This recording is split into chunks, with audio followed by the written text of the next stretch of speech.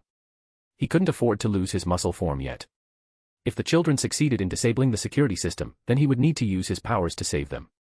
But, regardless of All Might's wishes, confrontation with the villains seemed impossible. On the 80th floor, the children had to break into a plant factory to not being sealed by huge doors into the corridor. The moment they entered, they saw the central elevator, running through the entire tower, coming up. Holding their breath and remembering their mission, the children hid in the bushes to avoid the villains.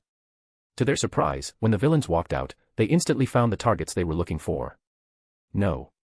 It wasn't Midoriya's group. It was Bakugo and Ijiro. Turned out, they had entered the tower well before the start of the reception party, but got lost. Walking and walking, taking the elevator before the tower was sealed, and losing their way even more, Bakugo and Ijiro managed to reach the 80th floor. Moreover, all this while, they had no idea about the villains taking control of the tower as well. So, when the two villains walked out and attacked them, neither Ijiro nor Bakugo could react fast enough to get out of the way. A boom rang out as a massive ice wall appeared between Ijiro and the villain's attack. Todoroki. Bakugo and Ijiro together exclaimed as Todoroki walked out of the bushes, followed by the rest of them. Suddenly, bangs rang out from within the ice walls as the villains from the other side pounded it. Shoto placed his hand on the floor and created a sheet of ice under Midoriya and the others' feet. The three of us will take care of them, Todoroki said. Look for a way to get to the top. Then, with a burst of coldness, the sheet of ice became a pillar of ice, taking them all up to the platforms running from the elevator to other doors within the plant factory. Meanwhile, the two villains tunneled their way through the ice wall as Todoroki filled Ijiro and Bakugo in on the villain attack. Not normal ones, these children, one villain said, with huge hands and a lizard-like mouth. The other one nodded, becoming a massive, purple-skinned ogre. I will make them normals, with my fists. As Todoroki, Ijiro, and Bakugo began fighting the villains, Midoriya, Tenya, and others broke through another door, finding the corridor ahead sealed as well. Hey, Melissa. Midoriya said, his eyes falling on a ceiling hatch. Where does that lead to? It must go to the maintenance room for the sunlight system. Melissa recalled. Tenya's eyes lit up. There must be an emergency ladder in the maintenance room, right? Melissa nodded, hesitating. But it would be a manual release. Someone will have to go inside to access it. Everyone's faces suddenly fell. The sealed hatch was just too far from them, anyway. To go inside it to access the ladder didn't seem only difficult, but almost impossible. Don't give up, guys. Momo shouted at them. We cannot lose hope after coming so far. Using her quirk, creation, Momo created a modified bomb before throwing it at the sealed hatch. The bomb stuck itself to the hatch before exploding, opening the seal. If someone goes through the vent, Momo explained, and goes to the maintenance room from outside the tower, then they can drop the ladder, and we can all leave this place. That's a brilliant idea. Melissa praised. Midoriya saw the problem, though. But who can get into that cramped vent and climb up the outer wall of the tower without falling? Suddenly, an image appeared in their minds together, all heads shifting to look at Mineta. Mineta's soul gave away. No, he cried, stumbling back. I can't. Hey. Is that Nyx? Toru cried. As everyone looked down, behind Bakugo's explosions and Todoroki's ice attacks, they spied a black dot. Even from afar, they could tell that there was something wrong with Nyx, as she kept losing height as she flew toward them. Wait. Midoriya's pupils dilated, his throat going dry. Where's Luke? As Nyx came to them, Midoriya had to lean over the railing to catch her, preventing her from falling. Nyx, he shouted. Wake up. What happened? For once, Nyx wasn't faking the tiredness, her stamina running incredibly low. The repeated use of EMP and exchange positions quirks had left her exhausted. As if those weren't enough, she had to fly up to the 80th floor to catch up with the children, just to deliver the worst news they could get after all that had already happened. Where's Luke? Toru, Momo, Melissa, Tenya, and others simultaneously asked, knowing something had gone horribly wrong. Nyx flapped her wings, cawing brokenly. Luke was captured. She told them, panting. He's here. Deku. Midoriya's hands shook, his heart skipping a beat. Still, as if dared by fate itself, he asked. Who? Who's here? The clown looked at the children, bringing tears to her eyes. Dr. Blessed. Chapter 154, Dr. Blessed at Island. Control room. The moment they heard that name, everyone's heart skipped a beat, a whiteness crawling over their faces. Impossible. Tenya muttered, remembering the image of a white-suited, masked man from the Hosu incident. Why is he here? Midoriya wasn't faring any better. They all knew that their visit to the island had been kept in absolute secret until the very last moment. So, Dr. Blessed couldn't have known that UA's students were here. Not to mention, the villain had never shown any interest in the students themselves. These thoughts added to the confusion and fear even more. That's what made Dr. Blessed so different from other villains, they all realized. There was no guessing the reasons or logic behind his actions. There was no telling where he would appear next and for what nefarious purpose. It was the same thing that had happened during the school festival as well. The villain had staged a magic show, right under the noses of the pros, as if he was mocking them. Why did he kidnap Luke? Momo asked, a graveness flashing across her eyes. Toru ran to Nyx, too. Guys. We must save Luke, first. Nyx shook her head. No, wait, she cawed, feeling the scene going off script. After splitting up, Luke and I were searching for a vent leading outside, hoping to use exchange positions. That would have allowed us to escape the tower. Then, suddenly, gray fog appeared out of nowhere, and we passed out. When I opened my eyes, Dr. Blessed was standing in front of me, holding Luke's body. He said, he's taking him for insurance, again, and we will find Luke at the top of the tower. Kyoka and Uraraka put a hand on their mouths, already feeling a touch scared. Things hadn't actually been going their way, anyway. Not only did the villains who took control of the tower now know about them, but even Dr. Blessed also appeared, kidnapping Luke. Just how worse the things could go anymore. Who is this Dr. Blessed? Melissa asked, sensing the quietness. Uraraka explained to her, making Melissa gasp. I don't understand. Melissa said after a while as Nyx caught her breath. Why did he kidnap Luke? Don't get me wrong. I just feel like, from your expressions, that it didn't come as a surprise to you all that he specifically went after Luke. Midoriya gritted his teeth, slamming his fist on the railing. That's how Dr. Blessed is, he spat out, his hand shaking. It's all just a big joke to him. Kidnapping Luke all over again must have seemed funny to him. As much as everyone disliked admitting it, they also knew Midoriya was right. On the other side, Melissa finally realized what kind of maniac this Dr. Blessed was. How horrible. Anyway, Midoriya said, his gaze hardening, we need to reach the top of the tower ASAP. Now more so than ever. Nyx, I know you are exhausted. Just tell me what I need to do, Nyx cawed, inwardly sighing. Just as Midoriya and others went up with Nyx's help, Bakugo and Todoroki fought with the villains on the 80th floor. The ogre, with massive arms, pounded the ground, hurling great chunks of stone at Bakugo. On the other side, the second villain swiped his huge hands at the ice wall, displacing ball-like chunks of ice. He's displacing matter.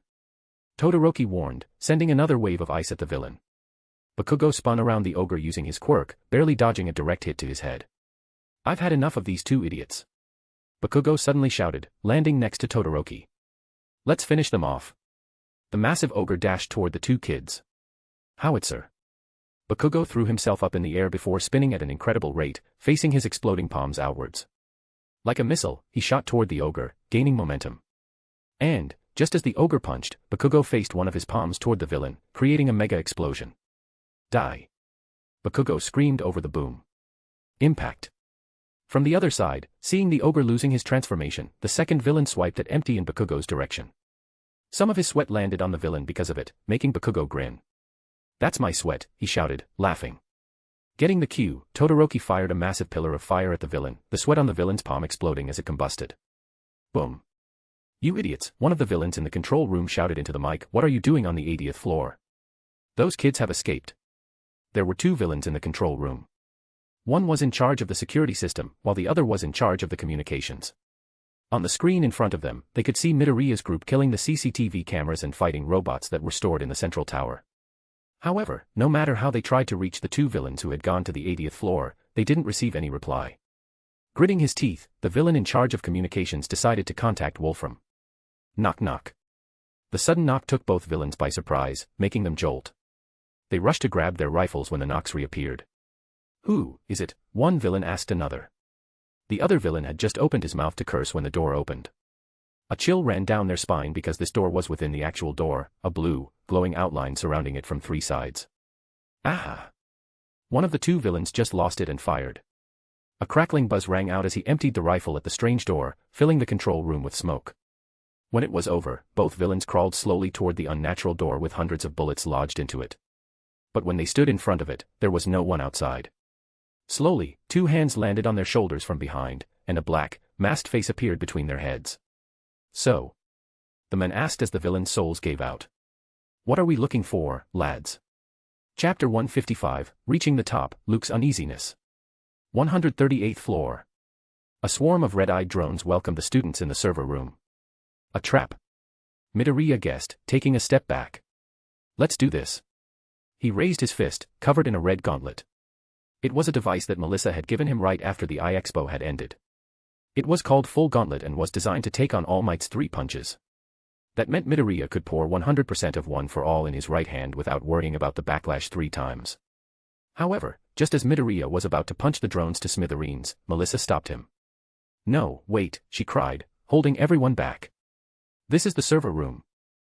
If we accidentally damaged any electronics, then the security system of the island will never go back to its original setting.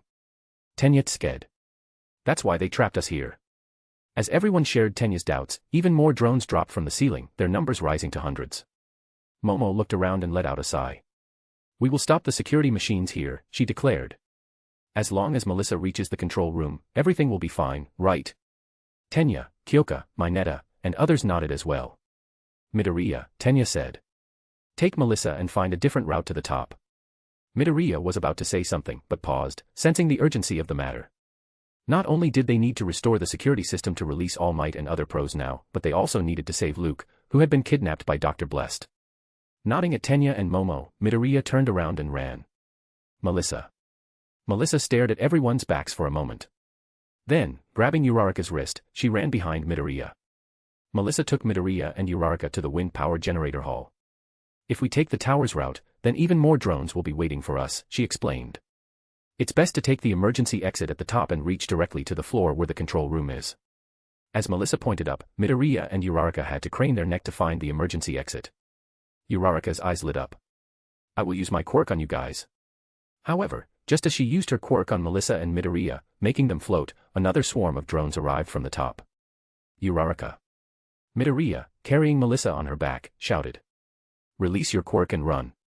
No. Uraraka faced the drones, standing her ground. I will. Dozens of drones jumped at her, cutting her words short. Up in the air, Midoriya and Melissa's heart skipped a beat. Then, something happened that left the three of them confused and shocked. One by one, all the drones lost their lights, powering down.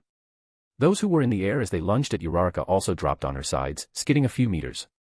And, as Midoriya and Melissa gawked at the sight, a powerful gust of wind came out of nowhere and blew them off the tower. Down, in the server room, Tenya got ganged up on by the drones after using too much of his quirk. Without orange juice, he couldn't refuel his engines to keep pounding the drones as well. Behind him, Kyoka used the cannon created by Momo, firing soft, gelatinous ammo at the drones. However, behind her, Momo's entire face had gone pale. She could barely see anything now after creating so many things in such a short amount of time. Such was the case with Mineta and Toru as well.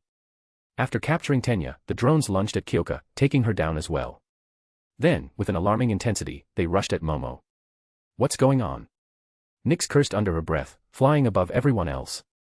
He was supposed to disable these pieces of metal shit by now. Seeing dozens of drones swarming around Mineta, Toru, and Kaminari, and the rest rushing at Momo, something snapped within Nyx. She couldn't use any quirk without Luke activating them within her. However, she wasn't just a warehouse for Luke's quirks. Not anymore. Taking a deep breath, the clown slashed her wings toward the drones rushing at Momo. A few of her feathers shot across the space like metallic blurs and lodged themselves at the back of those drones. Electric sparks crackled out of those drones before they exploded in a blast of smoke. Almost simultaneously, all drones lost their power and stopped right where they were. Panting, Momo looked up, barely able to see a black dot through her blurred vision, and then passed out. Up at the wind power generator hall, Bakugo, Todoroki, and Ijiro coincidentally arrived at the right time. Bakugo unhinged one of the turbines, and Todoroki used his flames to redirect Midoriya and Melissa toward the tower. Because of the extreme momentum, Midoriya had to use a full power one for all to stop before they smashed into the wall. Let's hurry, Midoriya said, lifting Melissa as they landed. Melissa nodded. Be careful. There might be more villains waiting for us. Surprisingly, they didn't encounter any villain as they went up, becoming another mystery just as the sudden powering down of the drones. Just as they reached the corridor leading to the control room, they saw Melissa's dad, Dr. David Shield. He and his assistant were working on the control panel within the storage vault, not far from the control room. Feeling relieved as they saw the two unharmed, they neared the storage vault's entrance before the shock of what they heard rooted them to their places. Everything went as planned, Samuel was saying, taking out a suitcase from the storage vault. It seems the villains are handling everything well.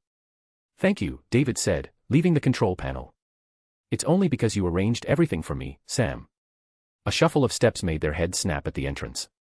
Melissa, bare feet, and Midoriya by her side, looked at her father with a blank face. Papa? She asked, brokenly stepping forward. Don't tell me. You are behind the villains. And watching everything playing out from the control room, Pop ** step gasped. I knew it. Standing behind her, Luke's lips twitched. Come on, he said, pulling her away from the drama. We are done here. Everything was going as planned, he observed as David and Melissa argued on the screen, a fuming Wolfram advancing toward them from the elevator. Then, taking a last look at Momo and Nyx and others, and making sure that they were all right, Luke sighed, thinking. Let's just hope there aren't any unknown variables anymore. Chapter 156, Unexpected Series of Events, A New Villain. Creating a door through the wall between the control room and the storage vault, Dr. Blessed and Pop * step entered the hall where Melissa and David were arguing. With a wave of his hand, even before they fully walked out, Luke created an illusion around him and Kazuho, making them indistinguishable from the blue wall behind. Then, he put a finger on his mouth, advising Pop * step to keep it quiet. Kazuho nodded with all seriousness, knowing the stakes involved.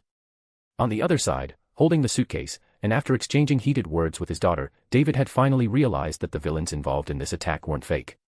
What are you saying? David looked at Sam, aghast. It was all supposed to be an act. Of course, it was an act. The sudden appearance of this voice made their heads snap toward the entrance. He's the villain. Midoriya's face fell. He instantly activated full cowling and was about to attack when Wolfram put his hand on the door of the open vault next to him. His quirk is metal manipulation, Dr. Blessed explained to Pop * step. It's quite a versatile quirk with strong offensive and defensive capabilities. In a direct fight, even I will lose against him. Unless I make ample preparations first. Kazuho's eyes shook. No wonder Leader didn't go after the villain directly, she thought. Master Iwao was right. Dr. Blessed may be a lunatic, or was it a fanatic? Anyway, but he does have a cowardly personality. In the hall, pipes of metal gained life, controlled by Wolfram, and rushed at Midoriya with a speed that surpassed many percentages of full cowling. With a bam, the pipes pinned Midoriya against a wall before tightening around him. No matter how much Midoriya struggled, despite activating all 12% of One for All, he couldn't escape the bind. Deku! Melissa shouted, letting out a gasp. Wolfram grinned behind his metal mask and approached David and Sam. Sam, he called out. Where's the device? Under the shocked gazes of David, Melissa, and Midoriya, David's assistant snatched the suitcase and handed it over to Wolfram. When are we going after the device? Pop Step asked. We can't let that thing fall into villains' hands, right? How do you know we are after the device? Dr. Blessed asked. Kazuho opened her mouth and closed it. Well. Everyone's after it, so. And. Dr. Blessed leaned toward her a bit. How do you know we are not the villains? Kazuho stared blankly at the black mask, her hands shaking. Can you not do that? Miss Justice reprimanded Luke. She's your team member now. You need to be nice. I was just. Luke tried to explain. Looky. Luke let out a sigh. Don't sweat over it, he told Kazuho, a bit gentler than before. We are not here for the device. The Quirk amplification device was one of the most researched devices when the final war was at its peak in his previous life. However, the device itself had been destroyed at the end of this incident. Then, because of its potential threat and influenced by All Might, David had erased all research on it as well. Without David and his research's help, no other team of scientists could replicate the same effects without harming the user. With the final war coming to an end, all the research related to the device had also ended. So, in a sense, Luke wasn't after the device itself. For him, it was better if the device was destroyed, discouraging anyone in the world from coming up with something like this again. Instead, he was here to get his hands on the research data before David erased it after the incident. We will wait until everyone leaves. Luke said, explaining to Pop Step. Unfortunately, he couldn't finish his words. A bang rang out, making him and Kazuho look forward with stunned expressions. In the hall, Wolfram had just shot Sam on the shoulder, taking the suitcase for himself. Why? Why? Sam crawled away from Wolfram, holding his bleeding shoulder. This isn't what you promised. I don't remember any promise, Wolfram said, stepping forward, aiming the gun at Sam's head. I do remember thinking of giving you the best reward. Ha. Bang. Surprisingly, David threw himself between Sam and the gun, taking the bullet to his shoulder. Dad. Melissa rushed toward David, but, with a backhand to her head, Wolfram sent her flying. Under the illusion, Luke held Kazuho's shoulder as well. We need to help them. Pop Step hissed under her breath, her single eye staring dead at Dr. Blessed. You said no one will get hurt. Please calm down, Ms. Pop Step, Dr. Blessed replied. Remember that our little preparations are on the roof, not here. If we go out now, it will make matters worse. Also, these are just wounds, and wounds heal, over time. Kazuho gaped at Dr. Blessed, disbelieving what she was hearing. Unlike his nonchalant composure, Luke wasn't faring any better, either. He couldn't recall someone telling him that anyone had died in this incident in his previous life. Knowing that he could have just missed this crucial information when Momo had retold him about it, Luke had divined today that there wasn't much threat to someone's life. Given his knowledge of the Island incident from his previous life, he had enough data to get an accurate divination. Then, why, he was having a bad feeling. Suddenly, someone else entered the storage vault, making Luke's eyes pop out. It was a man dressed in a uniform that was similar to the ones Wolfram's underlings were wearing. However, because of Clown's intuition, Luke instantly learned that this man didn't act like an underling at all. You are still here. The man in black military getup said from behind a mask. Wolfram sked. So you crawled out from your hole, huh? Well. I was just finishing here. Need to remove our dear professor's attachments, first. Haha. Then, Wolfram pointed the gun at Melissa. Stop it. Midoriya said, breaking out from his metallic binds with a great electric surge. Strangely, he wasn't the first to rush at Wolfram, though. It was Pop Step, madly dashing toward Wolfram, carrying a baseball bat. Chapter 157, To Save or Not. Kazuho's Morals. 1. Midoriya boomed across the hall, green arcs of lightning crackling in his surroundings. From his left, Pop Step came rushing out as well, carrying the baseball bat in her hands, her single eye behind the mask planted on the gun in Wolfram's hand. Her sudden appearance had not only shocked Midoriya, but also the villains, especially because of her getup. White lab coat. Black clownish mask. Dr. Blessed. Yet, the long hair and obvious curves hinted this person being a girl. Just what was going on? Wolfram, unlike Midoriya, instantly guessed that this was one of the students' attempt to distract him using Dr. Blessed's appearance. Still, it didn't matter to him if there was one more of these kids here.